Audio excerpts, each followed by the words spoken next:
Hello, good evening. Live by design, not by default. Welcome to Inspirational Moments with me, Billy. This evening, our topic is about the spin. Have you ever been taken for a spin? All right, quick check on who's joining us early on in the stream. Aloysius from Toronto. Hello, how is the weather there, Aloysius? And have you settled in nicely and comfortably already? All right, and for those of you who just joined us, good evening to you, and thanks for joining me this evening. Now, have you ever been taken for a spin? That's usually a phrase that we use, that I got spun by someone. I've been taken for a spin, to describe that we have been lied to, we have been conned, or we've been scammed. Hello, Kit. You have a busy day today. And good evening to you, Mary. Thanks for joining us again. And I assume with Ramesh as well. You guys always come in with like each other's account, and sometimes it's hard to differentiate who's talking to me. All right, but anyway, thank you for joining me all the time, and welcome to yet another episode this evening. All right, I want to do all the sessions short, beginning from now. Because if we upload it as a 1 hour or 1 hour plus stream, many people find it difficult to tune into the full 1 hour. Sawadee Krap, Dr. Wasit, thanks for joining me. And Leonard, thanks for joining me this evening again. Okay, so very quickly now, let me run through some information. So being taken for a spin is often used to describe that we're being lied to, or that we're being conned or being scammed. Now, a spin can be both good or bad. It can be positive or negative. It is both a science and an art. Actually, the origin started with Edward Bernays, who was the author of the book Propaganda, published in 1928. In the book, it includes social science, psychological manipulation, and mainly for use in public communication and mass communication purposes. Now, Edward Bernays is also the subject of Larry Tyer's biography, The Father of Spin. So yes, he is known as the father of spin. Of course, later on, spun to become known as also the father of PR. And he was renowned for promoting female smoking because he was engaged by tobacco companies to help increase sales. And he promoted female smoking by branding cigarette as smoking and women's smoking as feminist torches of freedom. He was, of course, also engaged by the authorities, by marketing companies, by government agencies, politicians, as well as profit and non-profit organizations. He was also well known for helping the CIA orchestrate an overthrow of the Guatemalan government when he was actually elected democratically. However, he was being spun to be a communist, and that largely affected his presidency in Guatemala. All right, so I think when we talk about spinning or language or spinning, then a lot of times we look at public figures and politicians, also because you will probably know if you've been spun by them or taken for a spin. All right. Hello, good evening again. Jeremy, thank you for joining me. It's your first time listening to me speak. I'm looking forward to learning more. Mary invited me. Oh, well, thank you, Mary. And yes, for all of you who are tuning in now, or maybe even watching a delay cast, if there are some people whom you think can benefit from gaining a little bit of inspirations here and there and learning some new things here and there, please feel free to share, like, and then comment. All past episodes are uploaded to our YouTube channel, Billy Quack. Please join us in our YouTube channel to catch up on the previous episodes, as well as like, comment, share, and subscribe. Hello, Catherine. Hello, Joanne. Thanks for joining me once again. Okay, so let me very quickly now take you through the ways of spinning. All right. So as I mentioned earlier on, the origin was from Edward Bernays. Okay, so I'm going to group it into groups of 3. Now, these are not found, or at least not directly found from his book Propaganda, but rather I coined these terms myself. Some of which are very straightforward, and some of which are, of course, sounds a little bit more complicated, of which then I would be providing some examples and a brief explanation. So tell me, have you ever been taken for a spin before? Have you ever been spun? How about you yourself? Have you ever spun or taken people for a spin? Okay, the first one is what I call selective deletion, and that refers to deleting part information and only presenting part information. Now, understand that spin, widely used by politicians, are being used to gain and to manipulate thoughts. And actually the origin, what they found out was when people are being influenced by the masses, there's no longer logic, because then the group dynamics will take over. The more dominant people's emotion will overrule everybody else's emotion. So when you become part of a group, you are actually a lot easier to be manipulated, and of course the positive side of which is to be influenced. All right, so first of all, selective deletion, meaning deleting certain parts of the information and presenting only half truths. All right, second one is second way to know that you are being taken for a spin. It's when there has been use of misleading information as well as bias or lies. All right, very quickly, for example, Edward Bernays was engaged by the bacon companies who want to increase their sales.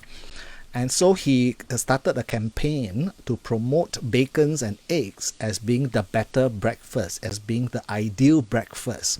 And what he would do with all the campaigns through the media was that he would actually ask doctors, medical doctors, and the question that was asked, which was not told to us, and so this is where the selective deletion comes in, the misleading information bit comes in, as well as the bias or half-truths or lies.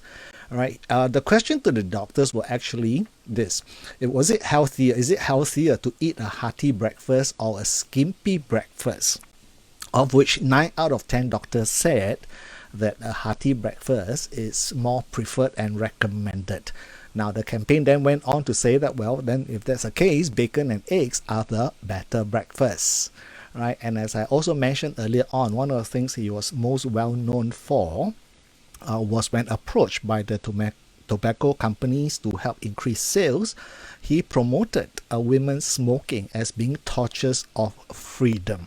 And of course, subsequently, he was also engaged by the boutiques and the outfit companies, and then started yet more campaigns about, why wear the same hat, why wear the same dress. All right, I think some of you listening to this may be able to relate to me. Do you have a friend, or perhaps you yourself don't want to be seen wearing the same outfit again and again?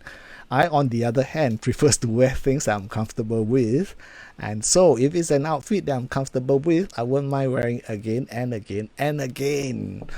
Okay, let me take a moment to check out on the comment box. Hello Annie, thanks for joining me. Hello Mo, hello Kiran, thanks for joining me this evening.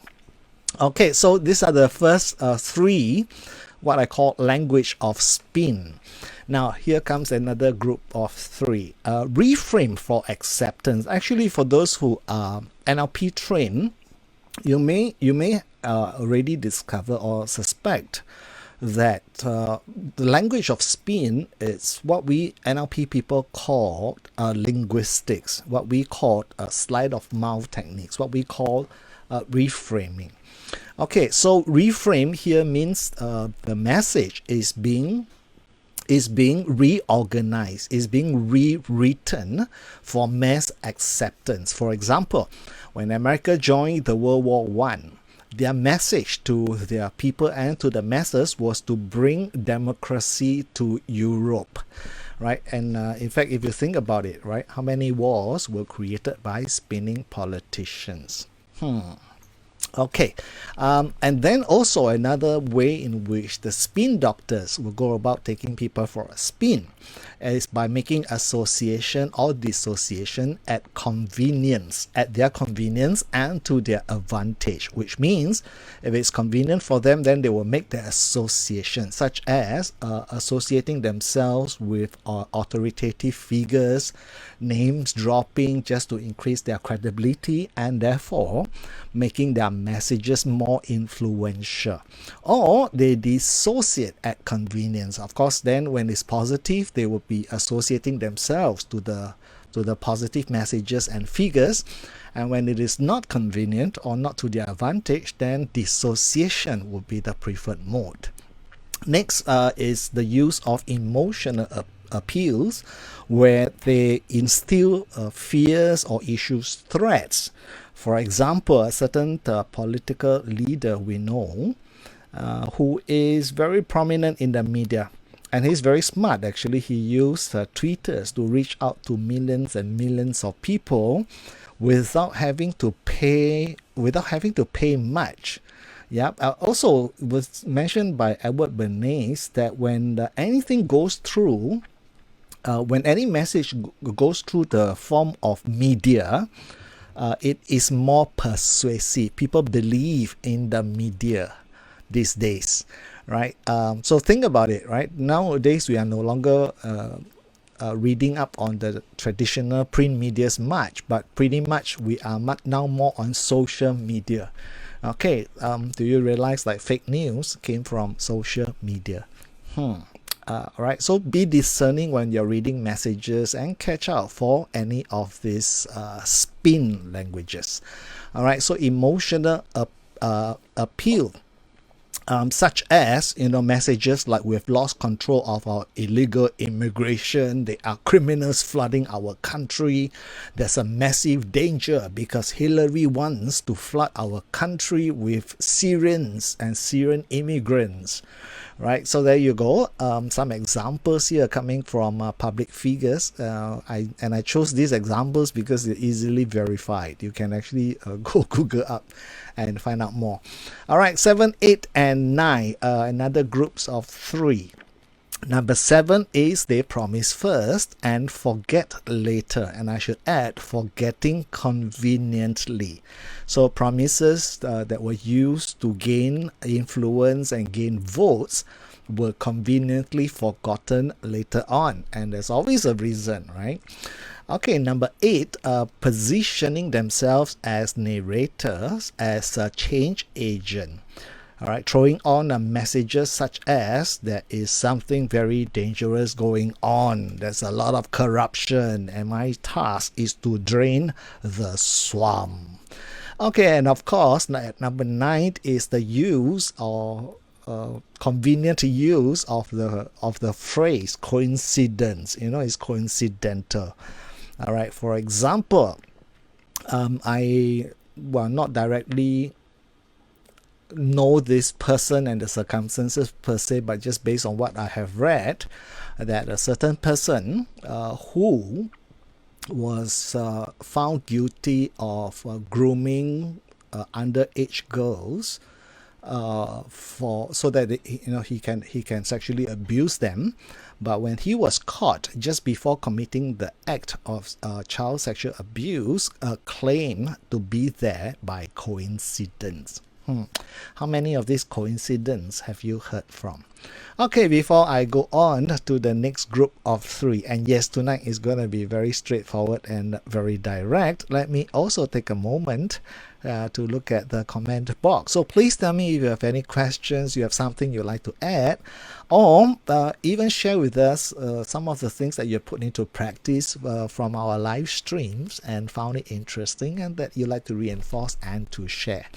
Okay, I'd like to say hello to Brian. We have Kit to thank then for inviting, and I hope you are enjoying yourself here this evening.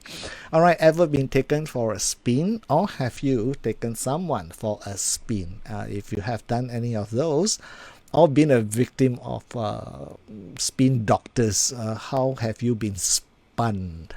Okay, let me continue on with the next groups of three. Okay, claiming to hear no evil, see no evil, talk no evil. All right, acting all high and mighty. Convenient excuses often heard, or examples would be, it wasn't brought to my attention. I don't know much about it. I've never heard of it before.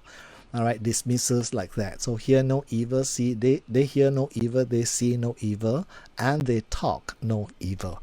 Number 11 is creating rumors and ridicules or name calling. For example, during the last American presidential election, we hear a lot of names, right? Like Crooked Hillary, or Lying Cruz, as in lying Ted Cruz. In fact, it was said that Ted Cruz lies like a dog. All right, and then referring to a certain potential competitor as a sneaky old man in the coming American election. All right, so those could be creating of rumors, like claiming that Hillary do not have the physical fitness and the physical energy to deal with what is required of her as a president, for example. Okay, and at number 12 is hit and run. So what they do is they will attack first and then quickly change their topics. Okay, I'd like to go back to the comment box. Now, have you been taken for a spin, and if so, how? All right, as well as out of the 12 that I've mentioned, now what questions do you have, and what would you like to share with us? Okay, for those who just joined us, all of these were coined with names that I label it themselves just for this presentation purposes. Origin came from the book Propaganda, written by Edward Bernays in 1928. He was hired by businesses, by governments, by presidents, by politicians to create propaganda, aka also known as public information. Of course, he was known as the father of spin, which now is relabeled as the father of PR. All right. Edward Bernays have an interesting history. He's actually a double nephew of Sigmund Freud. And so, prior to writing the book, he learned a lot about psychology, about group psychology from Sigmund Freud. In fact, when Freud first wrote his book on psychoanalysis, Bernays wrote to Freud asking for a copy of the book so that he can read it, and in exchange, he will send Sigmund Freud a box of cigars. Yep. All right. So, learning outcome that I want to highlight here is this. Now, languages and these communication strategies like spin, for instance, they are very powerful tools. All right. But as with anything, there are two sides to it. Yeah. The desired learning outcome that I want to emphasize this evening is that the language of spin, or the strategies of spinning, can be used to manipulate others for self-gain, or it can be used to influence and add value to help other people. All right, and of course, our desired learning outcome is that if we can somehow find ways of applying this language of spin and these spin strategies, so that we can add value to other people and help other people and influence people positively, versus manipulating other people for self-gain, then that would be one of the desired learning outcome this evening. And of course, in learning all of this is so that we can become more discerning when we are being influenced, when we are listening to messages. All right, just because it is written, just because the media reported it, does not make it necessarily true. More so these days, when the media that we depend on for information are mostly social media. And yes, in some cases, this the people who are spinning, who are manipulating the public, nowadays have also taken to dismissing factual discoveries about themselves if they are not favorable for them to be fake news, and just simply dismissing anything that is not to their liking, that's not to their advantage, to be fake news. Okay, there you go. My plan, my original plan for making it a short live stream session seems to work, or at least I've already finished covering the 12 points that I have this evening. My plan is to get a little bit deeper into linguistics by sharing some NLP's linguistics strategies and information in the coming next week's live stream. Now, for now, what questions do you have, and what would you like to ask me? Have you ever been taken for a spin, or have you ever taken someone for a spin? Yeah, and for those of you who just joined us, please know that we have our YouTube channel where we upload all our past episodes, and please do join us in our YouTube channel. Subscribe, like, comment, and share if you find it to be useful for you. All right, so these are the social media pages that we are on. Of course, there's YouTube that I just mentioned. We are also on Instagram, which I don't post very much. And of course, this particular Facebook page, as well as my personal Facebook page, you're most welcome to join me. And also our LinkedIn profile page. So yes, sharp and sharp this evening. Yeah, and I hope that you have gained a little inspiration this evening and learned something useful for yourself. All right, with that, I want to say good night. And yes, moving forward, it's going to be 20-minute, 30-minute clip. All right, so good night. Thanks for joining me this evening. Bye.